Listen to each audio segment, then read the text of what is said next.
A moment that changed me. I'm a chef who joined the Ukrainian army, and it transformed how I live and cook.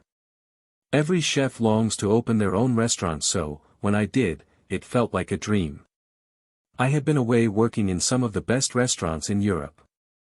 My business partner had a great spot for a restaurant in the center of Dnipro, my home city in Ukraine, and we opened to rave reviews. My team and I were all a similar age and we had a shared vision, to create modern Ukrainian food. But by February 2022, just 3 months later, we knew war with Russia was likely. I was already in touch with friends in the army and, if Russia invaded, I knew I would fight. When the war started, all the team gathered in the restaurant and I said I would understand if anybody wanted to leave Dnipro and move west, where it was safer, which lots of people were doing.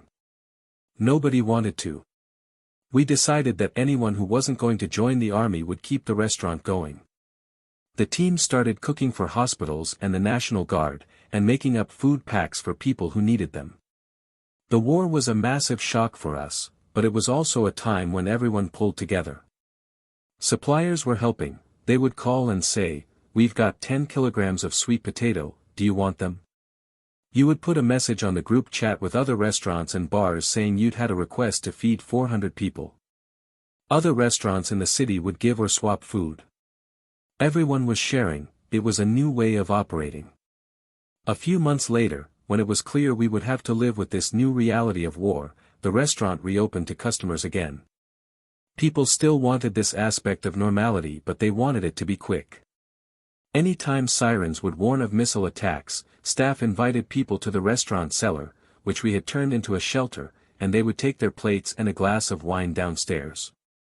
All this time, while I had been away in the army, my team was keeping me informed.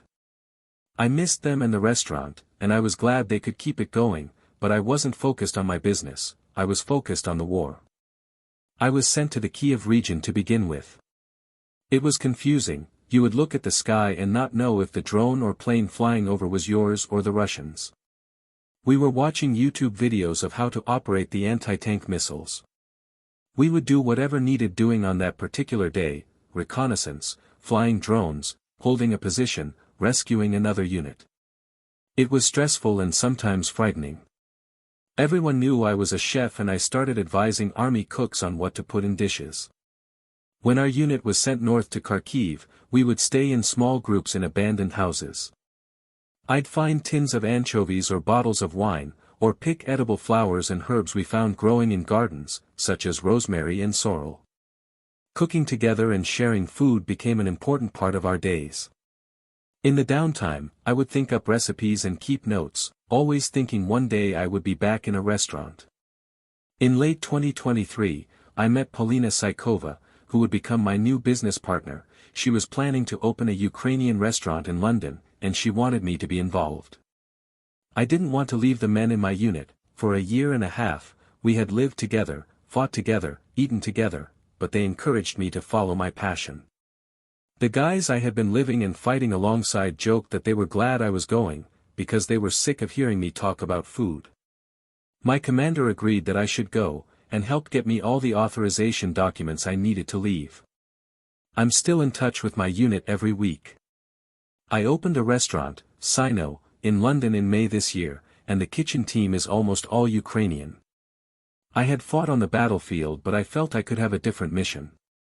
Cooking is a form of soft power. I also work with our embassy and with the Ministry of Foreign Affairs in Ukraine, consulting on how to promote Ukrainian food culture and cuisine on an international level. Being in an army unit taught me a lot about the discipline of running a kitchen, and about life in general. Fighting and living through war means you have a good perspective on what real problems look like. It's not a problem if we are running out of walnuts, or if we break one of the expensive plates. In the scheme of things, it doesn't matter. Before, I could be angry or emotional, and a perfectionist, but war taught me to value what is really important in life.